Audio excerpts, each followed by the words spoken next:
special tribute taking place. Now tonight we are remembering Paul Gregory. And can you hear me all right? Yeah. Yes. Okay.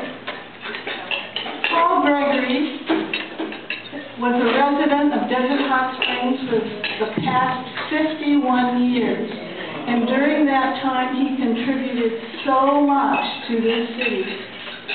He was twice featured as a speaker for a Desert Hot Springs Historical Society supper, and each time he drew a huge crowd and entertained us with stories of celebrities and historical figures and events. And he always did it in good humor, even though at times he was not in the best of health.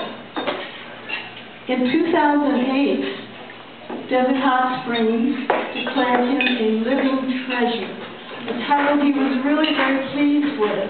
I know because he kept a certificate on his wall and pointed it out to me when I was at his house. But most of all, Paul Gregory left his mark on the entertainment industry,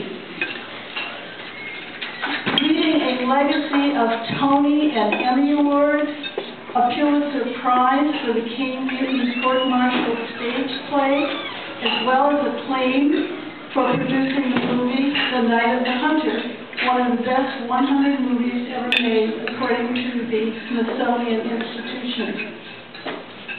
On a local level, he contributed a wealth of information on outstanding visitors and residents of Desert Hot Springs. Information gleaned from his 51 years of living in this community and his experiences of a lifetime have enriched us all. I was privileged to know him as we spent many hours in his living room with a box of chocolates on the coffee table while he related stories and events for me to use in my book, Celebrities in Hiding. Sadly, he had so much more to contribute, and his time ran out.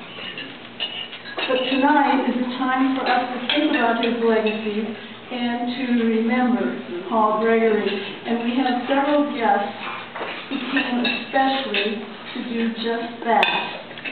And I will introduce the first one. Jim Newman is here from Los Angeles, and he graciously has agreed to say a few words about his longtime friend, Paul Gregory. Jim, would you join us?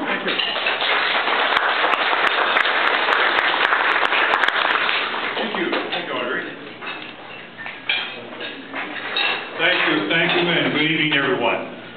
Nice to be here tonight. One of my favorite dining rooms in the entire country is right here. I'm happy to be back here to have dinner. Paul and I had many, many dinners here and enjoyed them very much. It's a pleasure to meet so many nice people tonight interested in Paul's career. Frankly, I've known Paul, or had known Paul, for over 40 years. At that time, I was working with the Theater Guild in New York. Paul was an independent Broadway producer and had done The King Mutiny Court-Martial, directed by Charles Lawson on Broadway, and was very well known among Broadway circles. The unique thing about Paul was that if any of you have been to New York and worked in the theater, all right, good. I've been to New York. Why not? New York theater especially has kind of a, how do I say it? How do I dramatically say this? Uppity position about themselves. And they have said this over and over again. But Paul was remarkable. Paul never stood on the premise of only talking to the stars, and there were many there that he had. He was regular one of the guys when it came to the stagehands and the stage crew. And they all thought the world of Paul Gregory. That was part of his charm as a producer, as a unique person.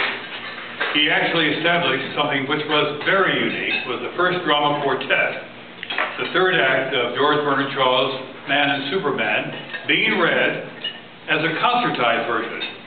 The stars were Charles Lawson, who directed, Tyrone Power, Sir Cedric Hardwicke, and Agnes Moorehead. Wow. This group traveled across the country, playing any place they could find an audience, because it was considered then something rather cultural that nobody would enjoy. But to hear those actors of that quality speak those lines, it opened up a whole new world for hundreds of students in the drama.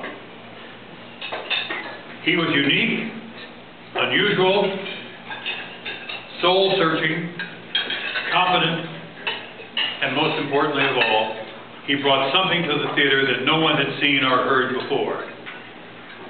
His motion pictures were not as successful as his Broadway shows, but he at one time, according to Julie Newmar, anyone remember Julie Newmar? Yeah. A lovely girl.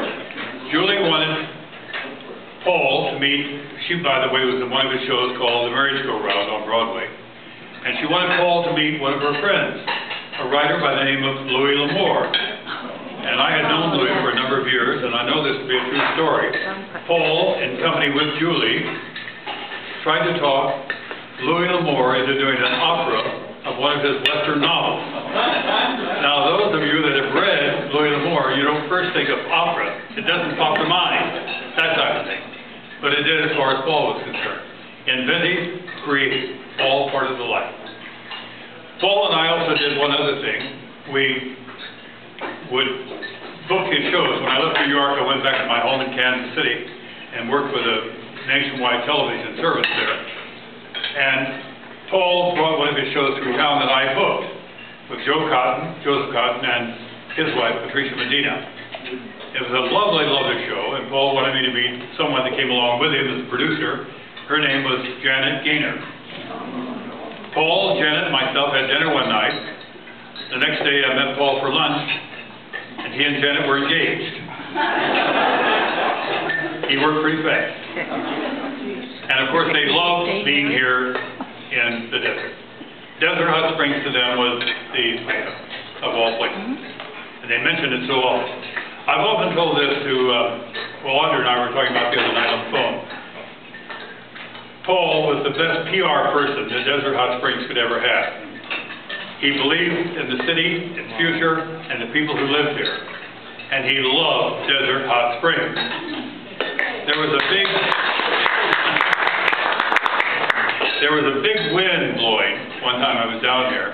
Really? And and as those of you that have been witnessing the wind, it blew over trash cans, blew over people and what have you. And I said, Paul, what about that very strong wind in Desert Hot Springs? He said, wind? Do you mean therapeutic reasons? That's right. Exactly right. He was right. He was right. He loved this area, he loved this community, and he felt very much a part of it. In fact, he and Janet lived here at one time when their place was being repaired and renovated. Now, Audrey has asked me to go no longer than just 2 hours telling about my premise of Paul Gregory, but I promised to cut it short. I'm delighted to be here and happy to be a part of your program this evening, and happy to have known a man like Paul Gregory. Oh, right. I want to thank you, Frank, for remembering that. My good friend Frank Barbano from Los Angeles also.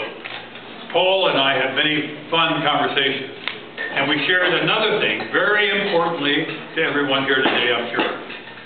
We were both Indians, Cherokee Indians. Wow. And I'm from, my tribe is, Cherokee tribe is in Oklahoma, but Paul came from a northern tribe around Lincoln, Nebraska. And a very good friend of mine at the time, Kathryn, who was an actress, a singer. Katie came from North Carolina, and there's a brand of Cherokee tribes there. So Frank asked Paul, he said, Paul, I've heard in the past that all Indians have a special name. What is yours? And Paul's answer was, Feathers. Feathers. Paul Gregory's Indian name was Feathers. Mine, Lightfoot. I would often call him on the phone and say, Lightfoot on this end, who's on that end? And he'd say, Feathers, here. We had lots of fun talking about it and being very proud as he was of the Cherokee tribe and the Cherokee Indian tradition. He very often credited that by being part of who he was and what he was because he was an Indian. He and Jimmy Garner, or James Garner, Jimmy Garner was one of his early clients in Hollywood. And Jimmy was an Indian, a Cherokee Indian too, so they shared a lot of things in common together.